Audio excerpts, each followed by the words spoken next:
Reform UK has slammed the 2015 J report as a whitewash, while also taking aim at Kemi Badenoch's Conservatives for their handling of the grooming gang scandal. Nigel Farage has launched a sharp critique of Prime Minister Sir Keir Starmer, condemning the government's refusal to hold a public inquiry. Farage accused Starmer of dismissing calls for an inquiry by labeling them as far-right. The government's stance has triggered widespread outrage, with critics demanding a full investigation to address systemic failures by local authorities and law enforcement that allowed abuse to persist unchecked. The 2015 Alexis J. report revealed systemic child sexual exploitation in Rotherham over a 16-year period.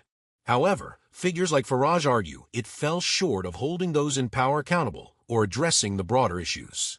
Appearing on GB News, Farage said, "Oh dear, oh dear. Wanting the truth now makes you part of the far right.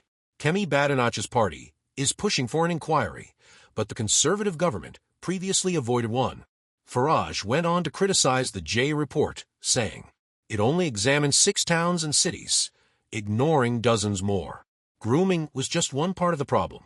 What we need is a focused investigation into outright racist behavior against young white girls by a small minority within the Pakistani community." Farage pledged to personally fund an independent inquiry if the government refuses to act, saying, "We need justice, accountability, and the truth." The grooming gang scandal, involving organized groups preying on vulnerable young girls, has sparked national outrage since its exposure in the 2010s. Despite public demand, the government has resisted calls for a new inquiry, citing prior investigations and ongoing measures to address the issue. Meanwhile, Kemi Badenoch's party plans to propose an amendment to the Children's Well-Being and Schools Bill, urging ministers to establish a national statutory inquiry into historical child sexual exploitation. Prime Minister Starmer responded by accusing opposition MPs of short-sighted tactics and urged them to focus on passing legislation instead of derailing it with amendments. Calls for a thorough investigation persist, with victims and advocates arguing it's essential to deliver justice and prevent future failings.